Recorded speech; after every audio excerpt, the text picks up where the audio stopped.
Olá, boa tarde a todos, a todas. Sejam muito bem-vindos, muito bem-vindas a mais este Evangelho do Centro Espírita Redentor, nesta tarde de sábado. Hoje nós vamos receber carinhosamente a Suzete, que já está aqui conosco. E a Suzete, na tarde de hoje, ela vai falar sobre o livro Voltei, do irmão Jacó, pelo Espírito Irmão Jacó, e psicografado por Francisco Cândido Xavier. Então, eu convido a vocês, a ficarem conosco. Nós vamos aí ter uns 5 minutinhos até o começo do Evangelho. Nós vamos colocar uma música para nós entrarmos em sintonia com este momento, com a tarde de hoje, com este Evangelho. E eu vou pedir, se possível, depois que a Suzete terminar a prece final, que vocês permaneçam conectados conosco mais 1 ou 2 minutinhos para nós darmos os nossos recados finais. Um bom Evangelho para todos e muito obrigada.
Boa tarde a todos. Que a paz de Jesus esteja presente nessa tarde de hoje.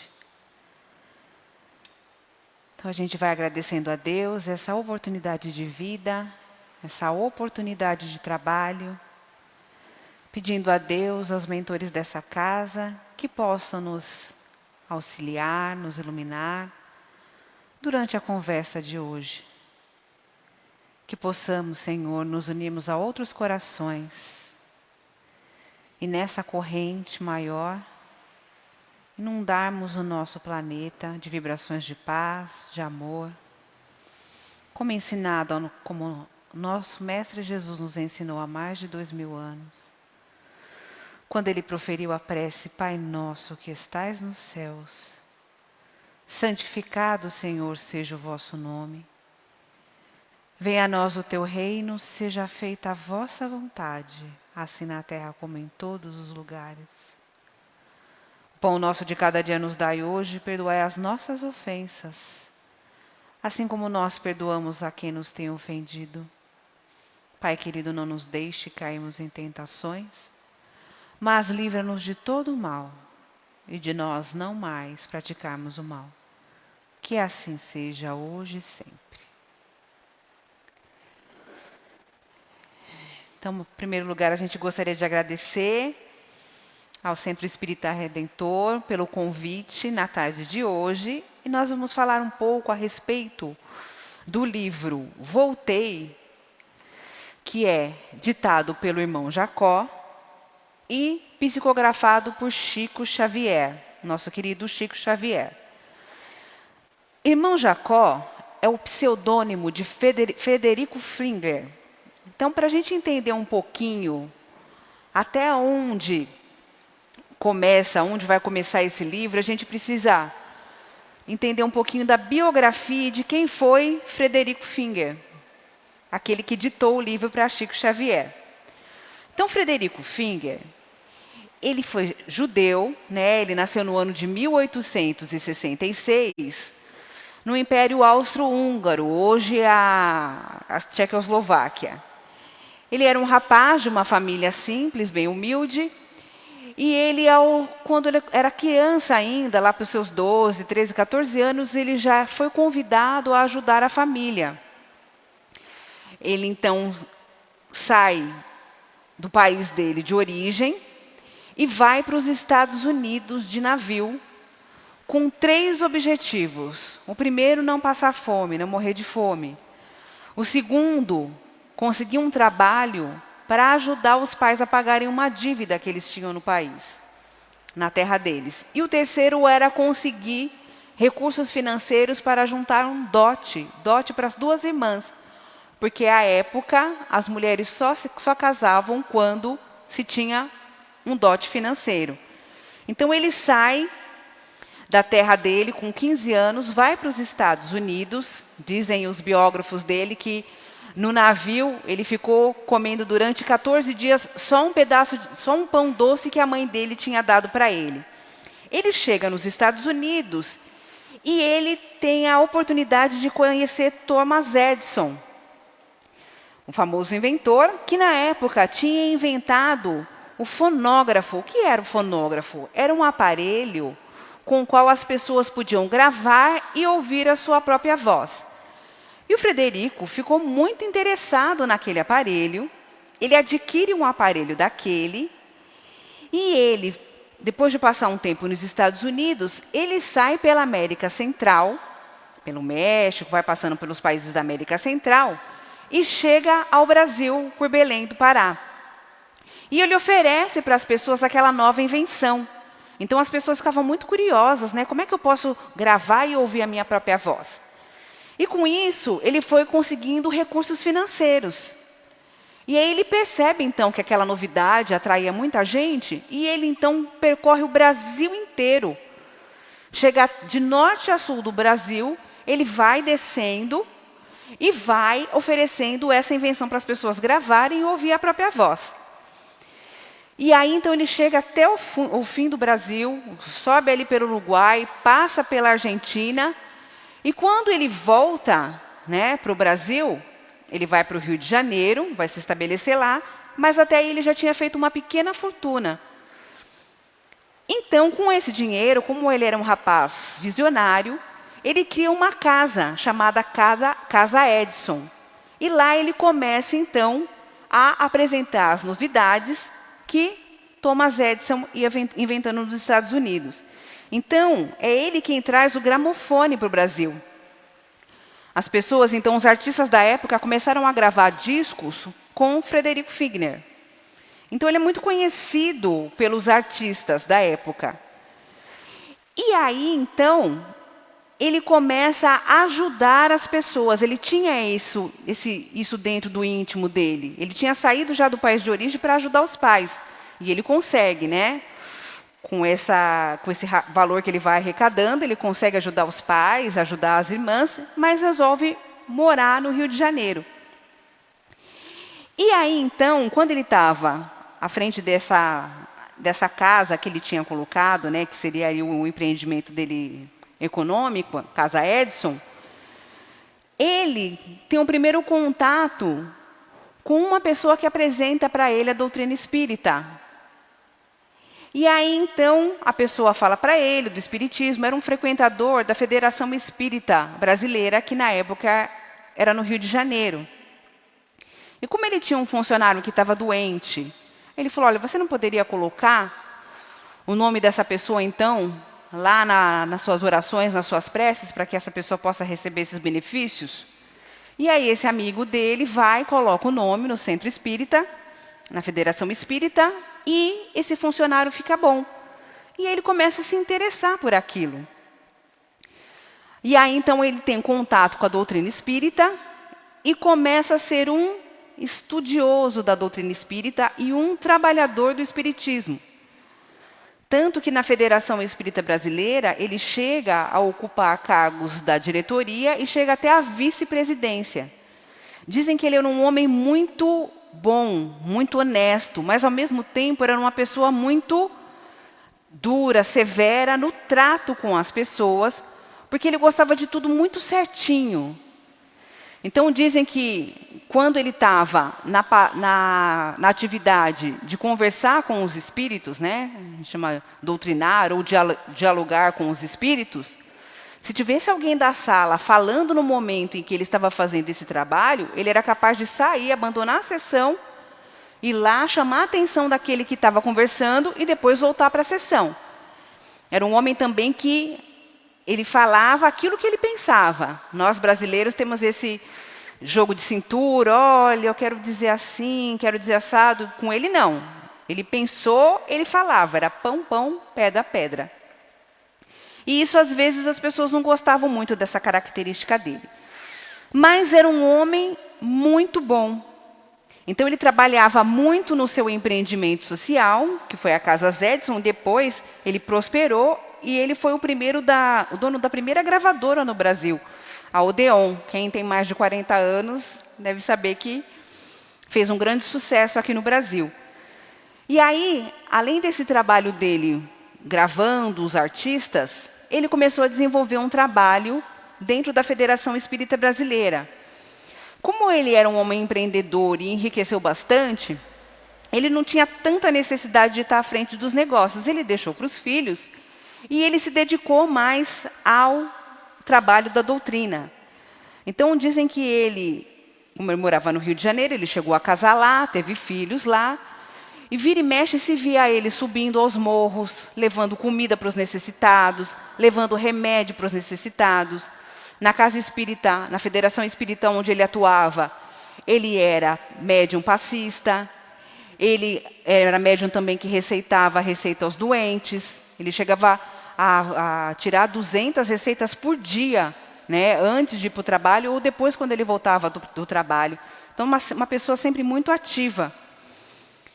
E aí, ele dizia para os amigos dele, frequentadores da Federação Espírita naquela época, que quando ele desencarnasse, ele ia voltar, ia trazer uma mensagem do plano espiritual. Porque até então, os livros que haviam sido psicografados, ainda não havia nenhum espírito espírita contando como era o plano espiritual. Os relatos eram de espíritos que não tinham sido espíritas ainda.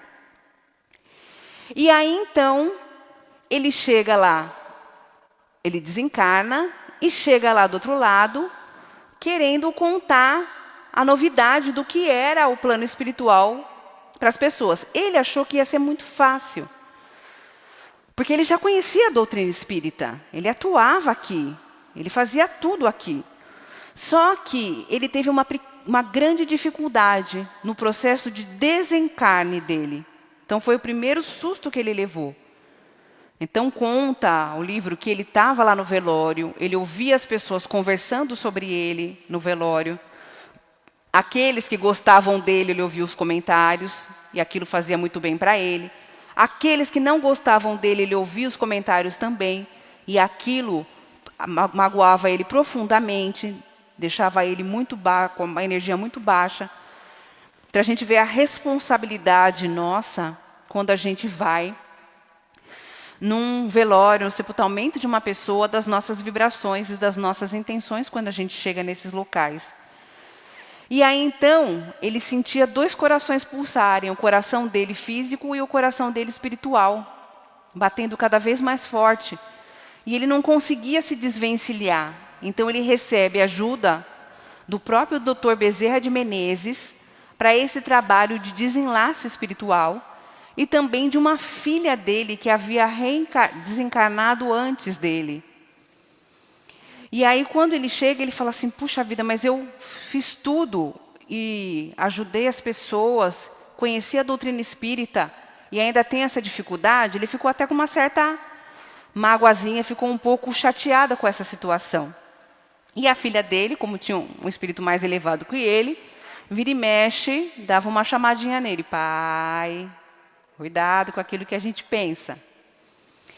Então, quando ele consegue fazer esse desentrave do corpo físico, ele é levado pelo Dr. Bezerra de Menezes, junto com outros espíritos, para atingir uma colônia espiritual onde ele ia ficar, permanecer. Mas eles contam que, para passar para essa colônia, eles tinham que passar por uma ponte. E essa ponte, tinham lá embaixo espíritos que ainda estavam em dificuldades e que vibratoriamente tentavam atrair aqueles espíritos que ainda não tinham assumido uma elevação espiritual. Então, na hora, ele se vê até seduzido por aquela situação. E aí, mais uma vez, a filha dele chama a atenção dele, Dr. Bezerra de Menezes pede para que ele faça uma prece. E ele conta que ele teve dificuldade de volitar, que é você voar com o seu corpo espiritual, né? Ele achou que chegando lá ele já ia ter essa facilidade, mas não foi assim. E aí, então ele vai vendo que, apesar de todo o conhecimento que ele tinha e do trabalho que ele desenvolveu, quando a gente desencarna, a realidade é completamente diferente daquela que a gente imaginava aqui. Se a gente não ainda trabalhou o nosso íntimo. E é interessante que, quando ele volta para escrever esse livro, né, que eu estou contando aqui pequenos trechos do livro, mas é importante que aqueles que não leram ainda, que leiam, e aqueles que já leram, que releiam. Ele fala assim que ele chegou na Federação Espírita e ele tentava passar a comunicação para aqueles colegas deles que estavam lá. Eram pessoas que, quando estavam encarnadas, às vezes estavam todos juntos, mas depois do desencarne ele não conseguia esse acesso por conta da afinidade fluídica, que muitas vezes não combinavam. Muitos até sentiam a presença dele, até conseguiam psicografar algumas mensagens dele, mas não conseguiriam fazer uma obra de fôlego como essa, que era do livro que ele gostaria de escrever, mostrando aí para a gente que existe essa dificuldade, né, de intercâmbio quando o médium não está bem preparado.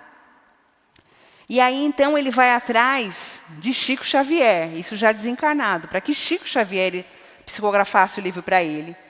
Então, quando ele chega lá, em Uberaba, ele encontra Emmanuel, o mentor de Chico Xavier. E aí ele pede para psicografar com Chico Xavier. E o Emmanuel falou assim, olha, Fred, como ele era chamado, né? Não é bem assim. Você vai ter que esperar um pouco. Não é chegar simplesmente e passar a comunicação para o médium. Você precisa de uma afinidade fluídica. E ele conta que ele ficou meio chateado. Mas, puxa vida, eu que era espírita, que conhecia a doutrina espírita, tenho essa dificuldade. E por que André Luiz não teve? O espírito André Luiz, que à época estava psicografando por Chico Xavier. Então ele se compara com o André Luiz e fica meio chateado, porque o André Luiz já tinha essa possibilidade de escrever por Chico, e nem espírita era, e ele, como espírita, não tinha essa oportunidade ainda. E aí Emmanuel explica para ele que André Luiz, para começar a psicografar com Chico Xavier, foram necessários 2 anos acompanhando o médium. 2 anos para que eles estabelecessem uma afinidade fluídica, a ponto de Chico conseguir passar com clareza, com transparência, aquilo que o espírito tinha a oferecer. E aí, voltando lá, então, quando ele se encontra nessa região espiritual, para fazer a travessia dessa ponte para essa colônia espiritual onde ele ia habitar, ele começa a perceber que aqueles espíritos que estavam com ele tinham uma luz, tinham um brilho próprio, e ele não tinha essa luz. E aí, então, ele começou a ficar meio chateado, mas por que essas pessoas têm essa luz brilhante e a minha luz é tão apagadinha? E aí o livro conta também que chegou uma professora que estava nimbada de luz, tinha sido professora aqui na Terra, e ele com aquela luz meio apagada. E mais uma vez a filha dele chamava a atenção dele, pai, presta atenção nos seus pensamentos, porque isso vai te colocando cada vez mais para baixo.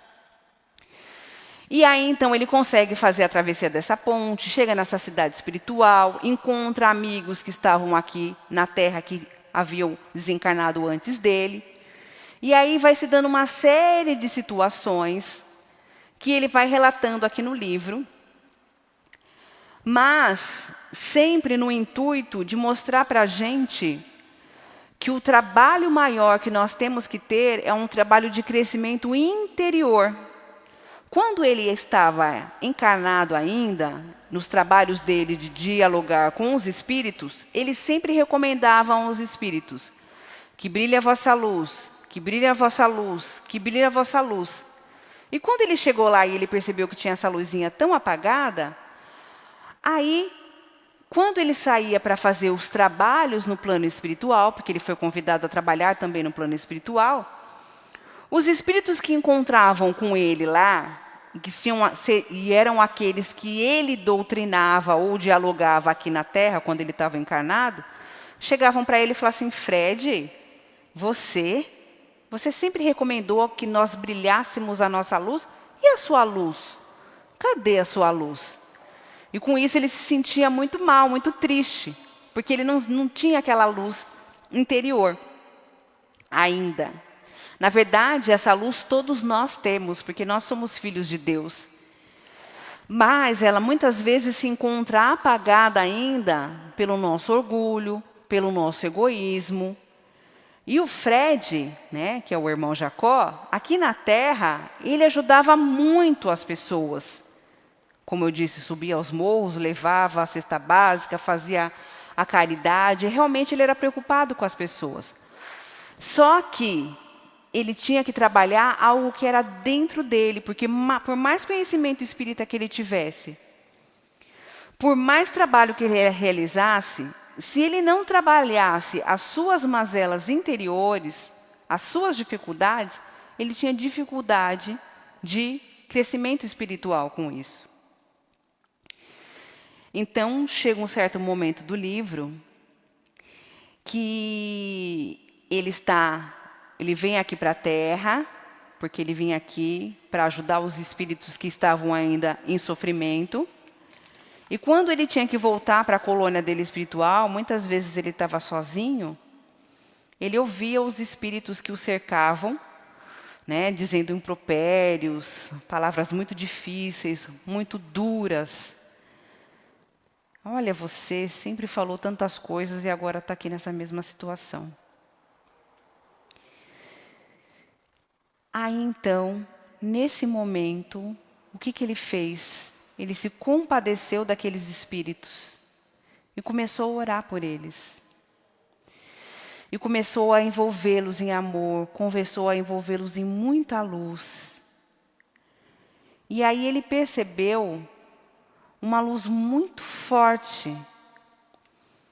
E ele pensou, puxa vida, agora está chegando o socorro. E aí, quando ele abre os olhos, ele percebe que não estava vindo um socorro de fora. Mas aquela luz era uma luz que ele havia desenvolvido dentro dele. Porque ele tinha conseguido despertar a compaixão maior. Em primeiro lugar, se perdoar. Perdoar os seus defeitos. Entender das suas dificuldades. Trabalhar as suas dificuldades verdadeiramente. Porque conhecimento todos nós temos. Aqueles que estão há mais tempo dentro da doutrina espírita já têm um conhecimento. A gente sabe que nós estamos num planeta de provas e expiações. Nós sabemos que aqui é uma morada temporária, que a nossa verdadeira vida não é essa, que a nossa verdadeira vida é a vida do plano espiritual, que nós estamos aqui para trabalhar as nossas dificuldades, as nossas más inclinações. Só que quando a gente mergulha na carne, a gente se esquece. E aí então fica muito difícil, porque a gente começa a entrar num processo de ligação com tudo aquilo que é material. É como se nossa mente ficasse entorpecida pelas paixões terrenas e a gente esquece do nosso verdadeiro propósito espiritual. E aí, quando a gente desencarna, nessa situação fica muito difícil para a gente se libertar. Por isso que dizem que, no plano espiritual, os espíritos que dão mais trabalho são os espíritas. Por quê? Porque a gente já tem o conhecimento, mas muitas vezes a gente não faz. Deixa para a próxima encarnação.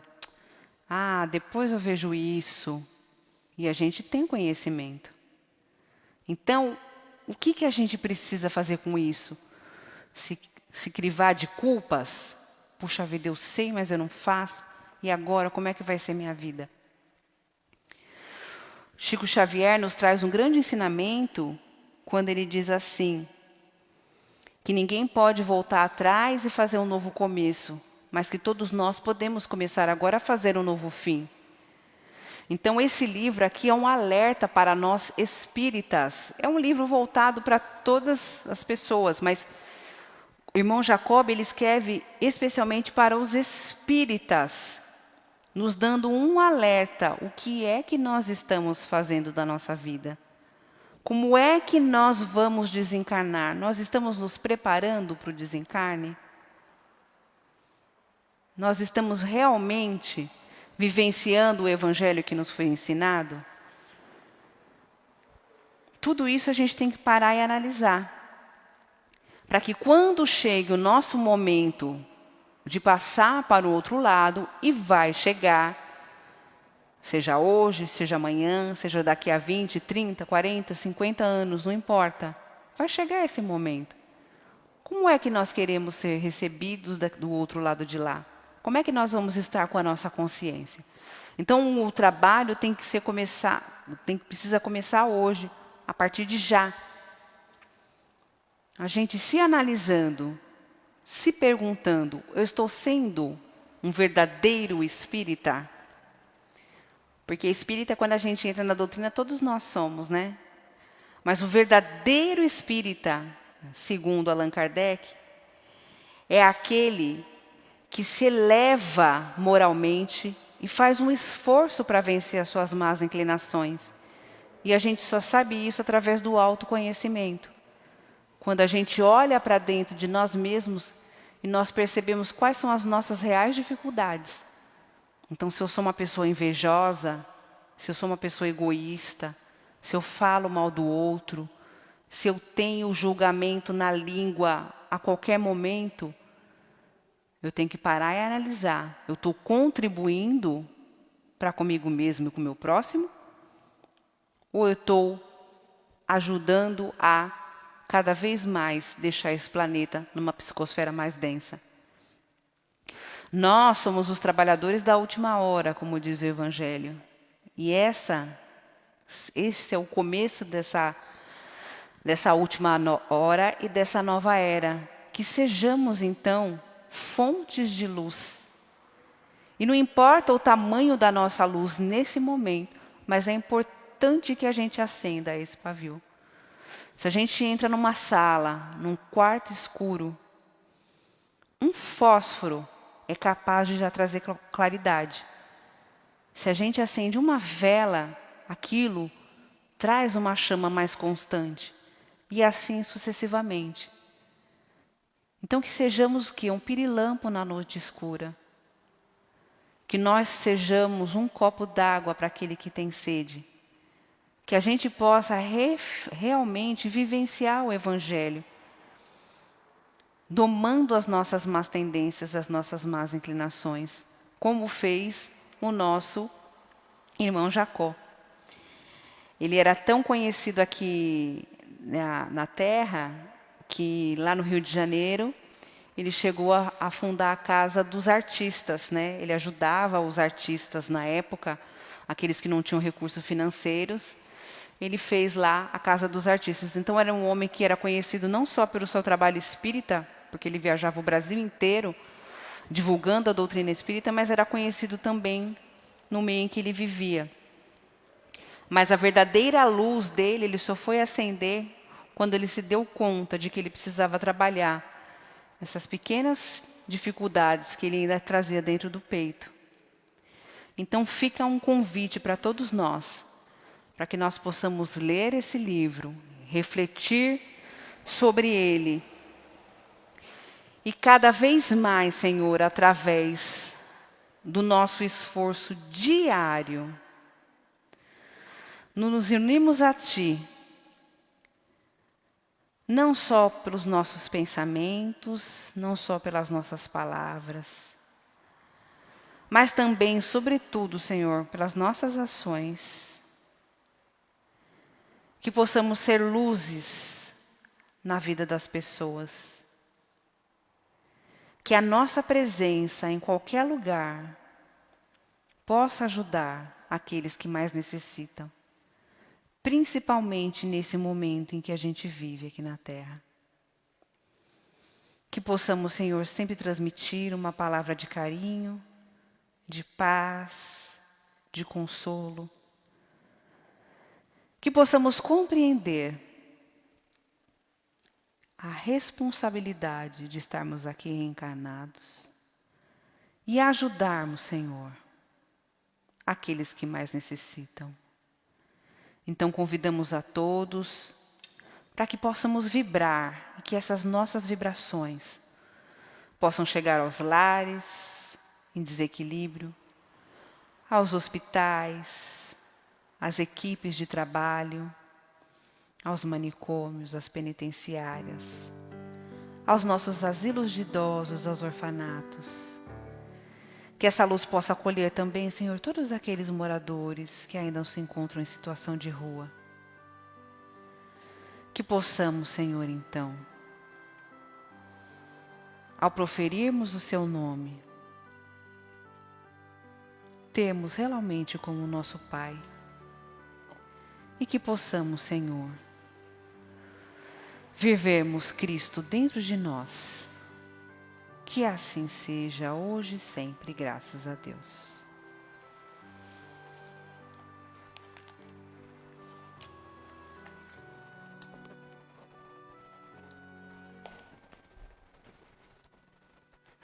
Nós agradecemos a Suzete pelo Evangelho desta tarde, pelo lindo aprendizado que todos nós tivemos. Que possamos, fazer aí as nossas reflexões com tudo que foi dito na tarde de hoje. E de maneira bem rápida, objetiva, eu vou dar os nossos recadinhos.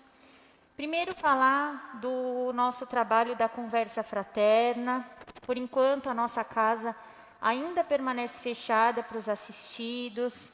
Então, as entrevistas estão sendo feitas de maneira remota, à distância, pelo nosso telefone. Eu vou aqui deixar o número, caso vocês queiram anotar. O DDD é 11, São Paulo, 2325-7778. Vou repetir, 2325-7778. Este trabalho está acontecendo todas as segundas-feiras, das 18h30 às 20 horas, e de sábado, das 13 horas às 15 horas. São voluntários da casa, entrevistadores, que estão aqui, neste trabalho, aguardando as ligações para auxiliar vocês neste momento. Então, é muito importante que essas informações também estão nas nossas redes sociais, Facebook, Instagram. É muito importante que vocês compartilhem essas informações para que esse trabalho, esses telefones, essa ajuda possa chegar para mais pessoas que estejam precisando de uma conversa, de um auxílio, principalmente neste momento que estamos atravessando. Então, se ficou alguma dúvida, alguma questão do horário, do telefone, se não conseguiram anotar, estão nas nossas redes sociais e nós estamos à disposição para esclarecer qualquer dúvida sobre este trabalho. Também nós vamos falar sobre as doações que estamos recebendo, todos os domingos, das 9 às 11 da manhã. Nós estamos recebendo alimentos, que são para o projeto nosso do Amparo Fraternal e para as gestantes do projeto Vida e Luz. Então, qualquer alimento é sempre muito bem-vindo. Nós vamos colocar aqui que nós estamos com déficit do arroz. Se vocês puderem, se não, qualquer alimento, é importante ressaltar, é sempre muito bem-vindo. E as doações para o nosso bazar também acontecem das 9 às 11 da manhã. Ele ainda encontra-se também fechado neste momento para os assistidos, mas nós estamos recebendo as doações. Sapato, roupa, qualquer objeto que vocês queiram trazer, também é sempre muito bem-vindo. E todos esses auxílios são muito importantes para mantermos os nossos projetos e para a manutenção da casa. E para terminar, nós vamos pedir para vocês aí estarem conosco nas nossas redes sociais, o Facebook, o Instagram, Centro Espírita Redentor. Se nós não conseguimos escutar o Evangelho no dia, se nós gostamos, se nós queremos compartilhar, estão todos os evangelhos no nosso Facebook, ficam gravados, curtam, compartilhem. Muitas pessoas precisam escutar o que é dito nos evangelhos. Então, passem aí para frente a boa nova. Eu acho que a gente contribui bastante fazendo isso. E nós temos lá todas as nossas programações, todos os nossos recados, todos os nossos avisos e conteúdos da própria doutrina espírita também estamos colocando lá. E qualquer dúvida nós estaremos à disposição. E nós vamos agradecer a todos vocês que estiveram conosco neste sábado à tarde, desejar um ótimo final de semana. O nosso próximo evangelho é a próxima segunda, dia 1 de março, às 20 horas. Estejam conosco também. Um bom fim de semana e fiquem com Deus. Muito obrigada.